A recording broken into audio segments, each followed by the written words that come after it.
Hai Sobat Iswe, saat ini Anda sedang menyaksikan Good Times bersama seorang narasumber yang sangat istimewa ini, Mas Bayong. Iya. Jauh-jauh dari ibu kota yang asli. Uh. Kita kan baru wacana, Bu. Baru rencana ya. Iya, kita Amin. hari ini sedang bersama Ibu Ratna Dewi Petalulo. Iya, terima kasih. Sehat, Bu? Alhamdulillah sehat.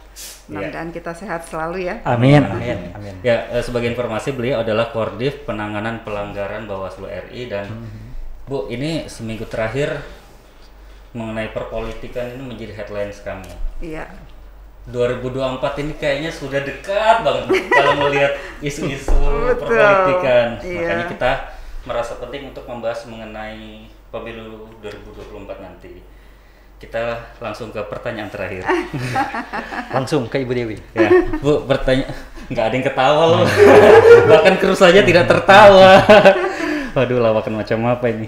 Ibu, Gimana? pemilu serentak 2024 jadi nggak sih? Ya, karena sudah menjadi agenda nasional ya. Ya, bisa dipastikan perencanaan untuk ke 2024 itu sudah dilaksanakan mulai dari sekarang. Itu sudah fix serentak semua jenis pemilihan jadi satu, Bu ya?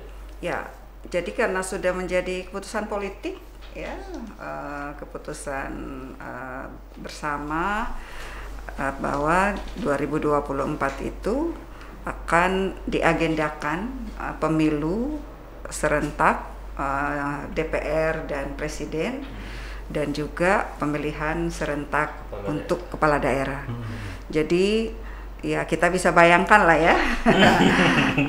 2019 kita kan sudah pernah melaksanakan pemilu 5 kotak ya. Nah, plus ini pemilihan 2015, 2017, 2018 dalam kurun waktu ya kalau kita hitung kan sebenarnya 10 tahun ya. Mau disatukan di tahun yang sama, 2024. Kebayang nggak ya betapa nggak mudahnya. Waktunya, Bu? Beberapa kali pertemuan Bawaslu, KPU, DPR, tapi ini masih rencana 21 Februari 2024 untuk pemilihan Presiden dan DPR, RI, DPD, Provinsi, Kabupaten, Kota, dan 27 November untuk pemilihan Gubernur, Bupati, dan Wali Kota. Tidak bersamaan Bu ya waktunya itu. Oh, jadi Hanya jeda hanya beberapa bulan, beberapa tahunnya bulan. sama. Oh, Ya, oke. tapi dengan pengaturan waktu yang direncanakan yang saya sebutkan tadi, ada kemungkinan akan beririsan.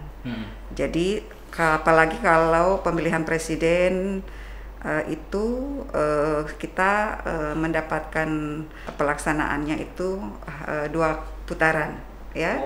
Nanti akan beririsan waktunya dengan tahap awal pelaksanaan pemilihan kepala daerah. Jadi yang perlu kita pahami bahwa pemilu serentak 2024 itu tidak benar-benar serentak semuanya, Bu ya? Serentak di tahun yang Di sama. Kembali ke Bu Dewi. Bu, dari sudut pandang Bawaslu nih Bu. Ya. Sejauh apa sih persiapan untuk menghadapi pemilu 2024 ini Bu? Karena kan kita tahu ya, tantangan untuk ke depan kan semakin banyak nih. Potensi pelanggaran semakin besar. Nah, sekarang kesiapan Bawaslu seperti apa sih sejauh ini kesiapannya? Ya, ada beberapa hal penting yang harus disiapkan ya, bukan hanya Bawaslu tentu yang punya kepentingan. Pertama DPR RI Komisi 2 terutama ya, kemudian pemerintah baik pusat maupun daerah, dan juga Bawaslu dan KPU. Jadi kami sudah beberapa kali melakukan pertemuan bersama Komisi 2 DPR RI untuk membicarakan persiapan pelaksanaan pemilihan serentak tahun 2024.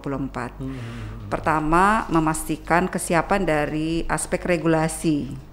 Ya, ini kan kita ketahui bersama sudah ada keputusan pemerintah dan DPR tidak akan melakukan perubahan terhadap undang-undang pemilu maupun undang-undang pemilihan. Jadi masih UU yang masih pemilu 2020 undang-undang itu ya? yang lama nih, undang-undang 7 dan undang-undang 10 tahun 2016. Okay.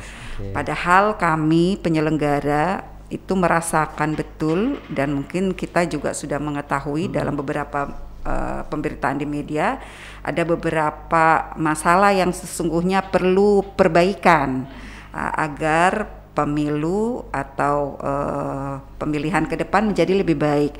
Terutama karena ini serentak, tentu aspek teknisnya itu akan sangat rumit ya. Wow. Banyak kerja-kerja administrasi. Ya, 2019 karena kelelahan kita tahu ya ada korban KPPS di atas 600. Nah, harusnya kan sudah dipermudah dengan penggunaan teknologi sebagai salah satu cara memotong beberapa administrasi yang secara konvensional melalui penggunaan IT.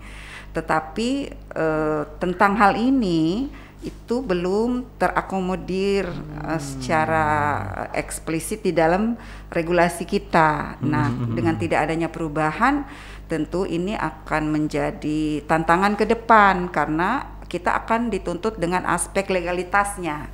Ya. Nah, itu yang pertama. Kemudian kedua, kesiapan sumber daya manusia. SDM-nya, Bu ya. SDM, seluruh jajaran penyelenggara dan juga seluruh stakeholder lain yang punya kepentingan. Makanya kami sekarang lagi menggalakkan pengawasan partisipatif untuk mendukung kerja-kerja pengawasan yang berbasis pada partisipasi masyarakat. Ini juga diharapkan agar masyarakat itu tidak hanya menyadari kepentingannya itu datang di TPS.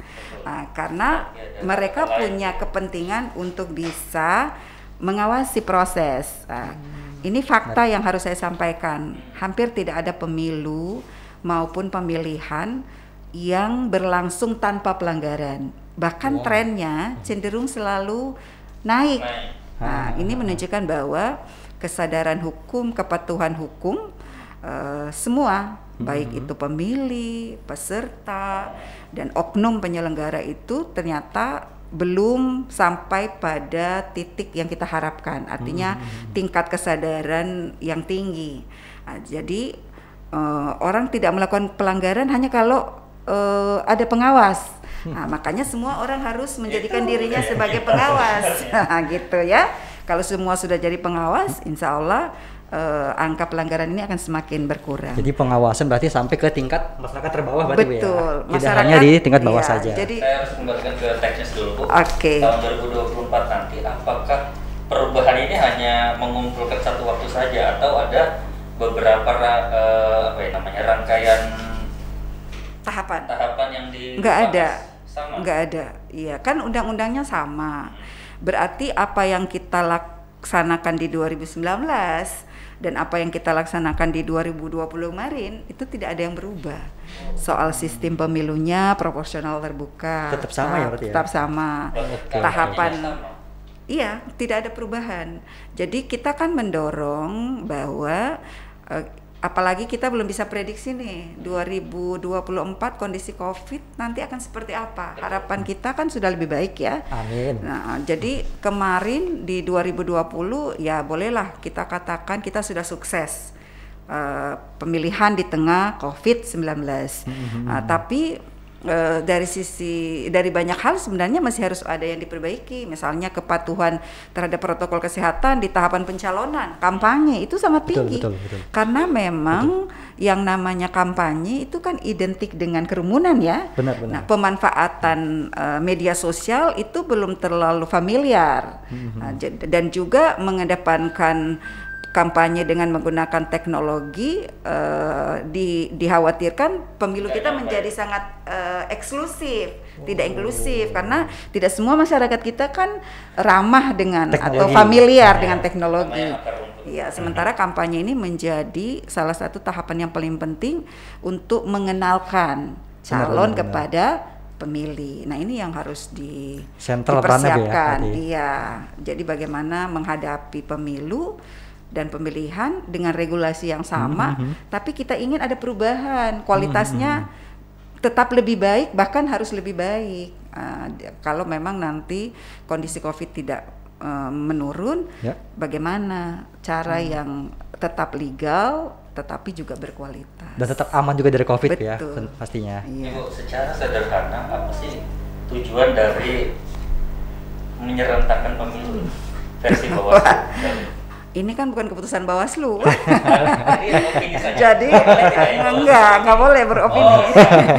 Tugas kami hanya melaksanakan. Betul. Soal kenapa, ya tentu yang paling punya kompetensi untuk menjawab adalah mereka yang mengambil keputusan, ya pemerintah dan DPR. Tetapi selalu disampaikan bahwa ini untuk lebih menyederhanakan, Yep. kemudian untuk efektif dan efisiensi, ya. Benar-benar. Nah, ya nanti kita lihat aja bagaimana capaiannya itu. Nah, Kami kan tugasnya yang melaksanakan. Bu, bicara soal efisiensi, apa Mas Boyong pertanyaannya? Nah, jadi gini Bu, kan pemilu kita kan serempak nih, pileg, pilpres, pilkada. Nah itu apa nggak pusing Bawaslu ini Bu, kira-kira Bu? Kan banyak banget tuh Iya, ini iya. tanggung jawabnya. Gitu. Gimana nih Bu? Iya. Apa nggak semakin menambah beban berat dari Bawaslu sendiri? Ya pasti ya. Saya kira pekerjaan yang tadinya dilaksanakan dengan jeda-jeda waktu, ya artinya pekerjaan yang harusnya dilaksanakan 10 tahun misalnya ya, itu jadi satu hari, Jadi satu gitu. iya satu di tahun yang sama. Saya kira pasti akan menjadi tantangan berat buat kami. Kami akan menghadapi pekerjaan yang tidak ringan. Betul. Tapi karena tanggung jawab sebagai penyelenggara itu sudah diberikan, ya yang harus kami lakukan adalah bagaimana menjawab tantangan tersebut, ya. Nah, jadi pertama kami mencoba mendesain beberapa peraturan Bawaslu kami menyesuaikan dengan kebutuhan pemilihan Misalnya gimana? serentak. Misalnya kan kemarin kami juga sebenarnya sudah melakukan uji coba. Jadi karena ini kemungkinan akan dilaksanakan di tengah pandemi COVID-19, makanya pertama bagaimana kami mengakrabkan jajaran kami itu dengan teknologi. Kami sekarang punya Siwaslu, sistem pengawasan Siwaslu, sistem pengawasan pemilu, ya jadi berbasis IT. Kami juga punya Sigaru, ya sistem pelaporan, ya penanganan pelanggaran. Lebih mudah ya? Iya, kami juga punya Gowaslu, ya Gowaslu. itu bisa dimanfaatkan untuk pelaporan secara online. Jadi tapi kan ini tidak mudah untuk diterapkan, jadi sehingga ini perlu sosialisasi. Kemudian penyiapan masyarakat, sekarang kami punya sekolah kader pengawas partisipatif, ya tadi yang saya katakan ini mendorong peningkatan partisipasi masyarakat untuk menghadapi pemilu dan pemilihan serentak. Kemudian kami mengembangkan kerjasama yang lebih luas ya dengan seluruh institusi terkait. Tentu salah satu juga yang paling penting kerjasama dengan media. Nah ini jadi tahun 2021, 2022 ini kami persiapan untuk menghadapi pelaksanaan pemilu tahun 2024. Karena iya kalau disepakati tahapan awal dimulai 25 bulan sebelum hari H, maka bulan Maret kita sudah akan mulai tahapan pemutakhiran daftar pemilih. Maret 2024. 22. Oh, berarti tahun depan iya, sudah mulai. Betul. Nah, tadi kembali soal efisiensi, apakah menyerentakkan pemilu ini bakal menghemat anggaran? Tapi jangan jawab dulu sekarang dulu. Biar penonton kepo-kepo dikit dulu. Kita akan lanjut mendengar jawaban dari Ibu Dewi di segmen 2 nanti.